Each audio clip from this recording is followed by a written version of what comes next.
the sweet taste of silence, the justlessness, silence before all that arises, silence before thought, speech, movement, the world. The dream arises from silence. The interpretation arises from silence. None of it separate from the silence, the great silence. And yet the silence is the only thing that is ultimately true. As soon as the movement happens, as soon as the words come, as soon as the cloud arises, as soon as the emotion or the thought comes, already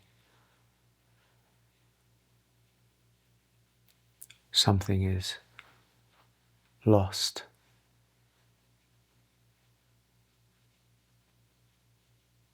Something is conceded, because the silence is ultimately the only thing that is true.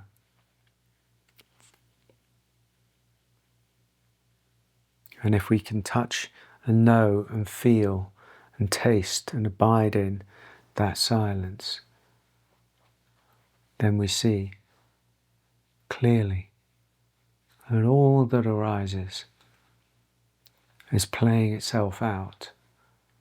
All form is playing itself out. All beings, all humans are trapped in karma and conditioning. And there's nothing that anybody can do about that, apart from become much more conscious, much more aware, much more self-realized, even on the level of form, to realize the impact that one is having, that each one has on the others, that everybody caught on the same wheel is having, unconsciously or consciously.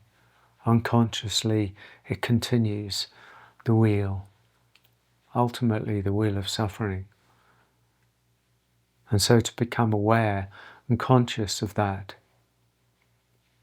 is a great blessing, because it means that one's influence in the world can be more conscious, can be more kind, can be more true, can be more measured in many ways, rather than the unconscious way that we're trained for and that most people are playing out, the unconscious patterns of karma and conditioning.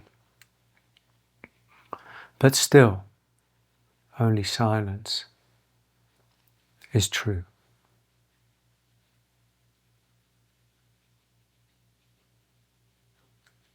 Silence is the essence, the singularity.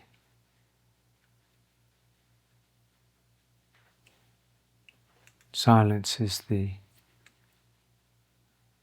zero from which the one arises, not separate from, but arising as the one.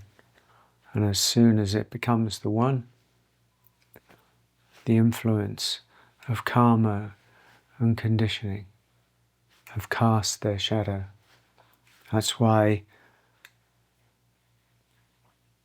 spiritual teachers, true, good, honest, real spiritual teachers, will acknowledge that as soon as the words are spoken, there's distortion. And by the time they're received, there's even more distortion. And there's nothing that can be done about that. That's where the compromise, where the concession is.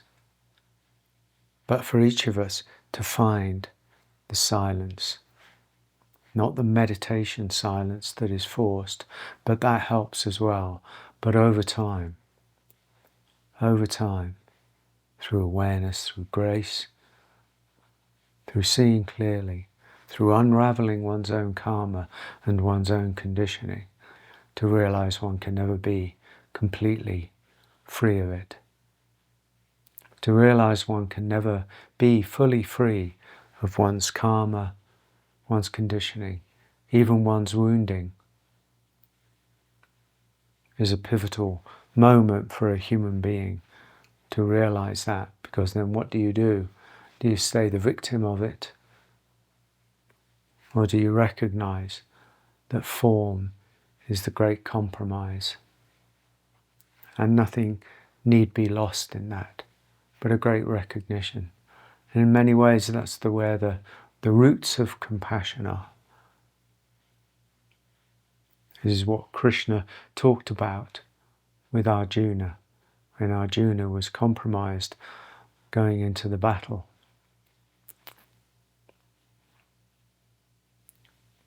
The inevitability of things, my friend, the inevitability of being in form. And it can either be a conscious inevitability or an unconscious inevitability. But to be rooted in silence, one's actions can come from that silence. And there is some grace in that. There is some even beauty in that. And there's a great love can arise from that. Bless you.